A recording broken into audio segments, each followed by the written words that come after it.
Good evening, everyone, and thank you so much to Margaret and Kevin for inviting me this evening.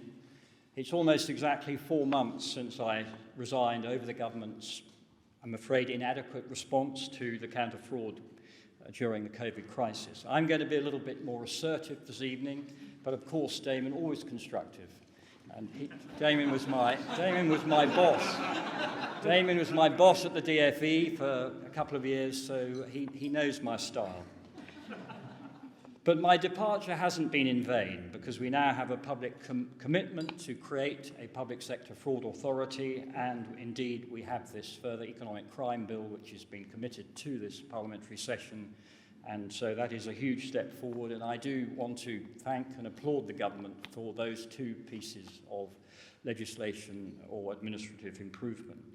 But of course the devil will be in the detail, and that is what I'm worried about. For the public sector fraud authority to work effectively, it needs a clear remit, giving it independence to call for all government departments and agencies where weak counter-fraud systems are in place.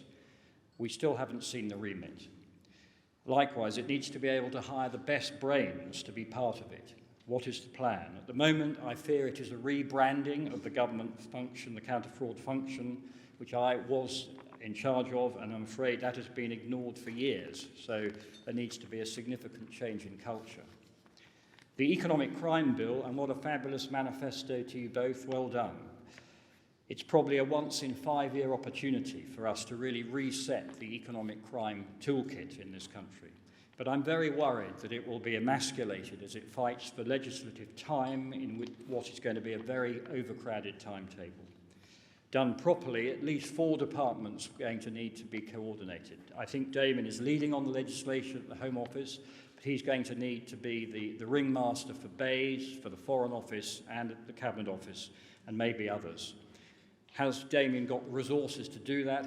Have they given him enough time to do it? Because I know as a minister, when I was in the Cabinet Office, they just load things onto you with any regard for what else you've got going on. So I hope that, Damon, you are lobbying your boss to make sure that you have the space to do this.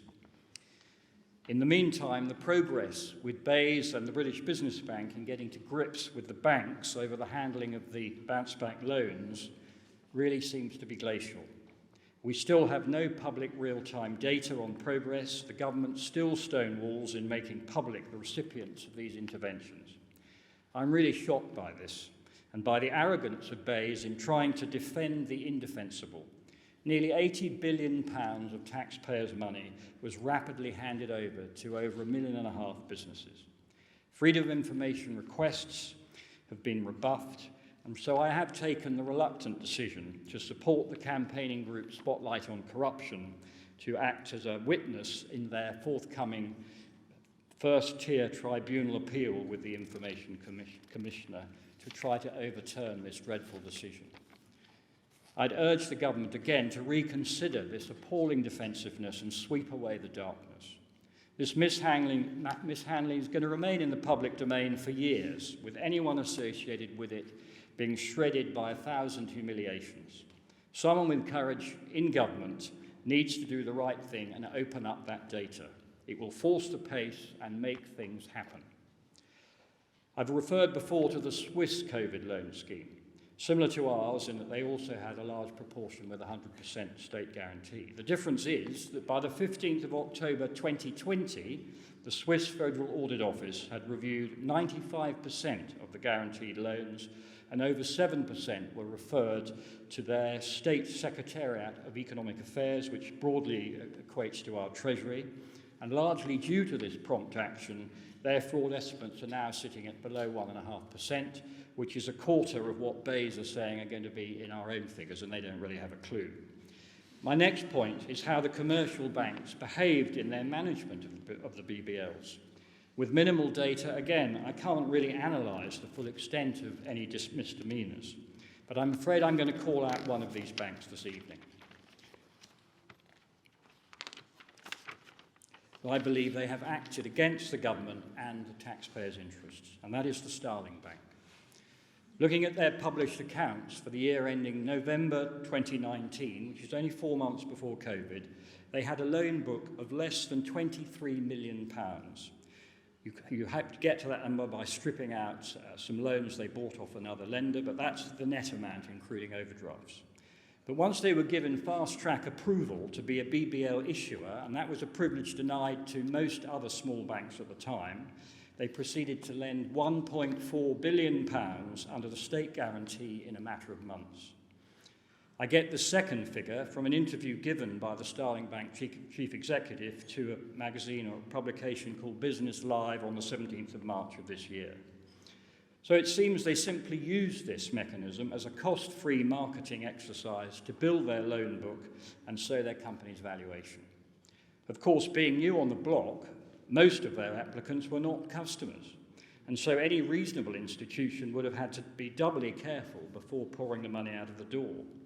But it seems, and I hope that they can correct me, that the opposite happened. From what little data I was able to glean when I was still in the government, they seem to be one of the worst at validating the turnover of businesses, so they were putting out loans that were inflated, and poor at submitting the suspicious activity reports, which is the trail of breadcrumbs which people need if they're going to go after the problems.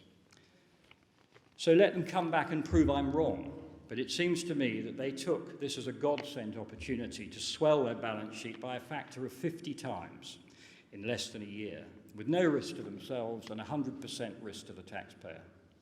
And beyond that, the other banks, I think, have a case to answer, as a substantial proportion of the 47 billion would have gone straight back to them by way of repayments of their own overdrafts and loans, which they were carrying all the risk. I can only make a guesstimate, but I'm going to take a pitch at about 10 billion pounds probably went back to the banks. So this would have saved them substantial bad debts and enabled payment of the recent substantial dividends. It's my view strongly reinforces the case for them to take all reasonable steps to get the money back that was wrongly lent quickly and effectively. They should be very careful in making their claims for that 100% state guarantee on the Treasury, and the Treasury should be very careful in paying them. But what are the safeguards?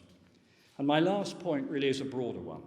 Most of you who are interested in this subject know that the NAO's lower estimate for losses in public fraud, into essentially revenue off the public spending, is about 30 billion a year, and that's without the COVID. But if we got our act together, I believe that figure could be halved. That's a saving of 15 billion pounds a year, or importantly, given the current cost of living crisis, about 3p off income tax. And that is somewhere between 3 and 5 times the amount that they are hoping to collect under this awful new energy tax. And who loses if we achieve this improvement in fraud?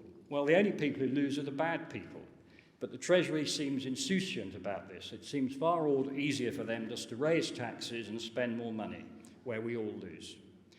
So there is a huge prize here for the government.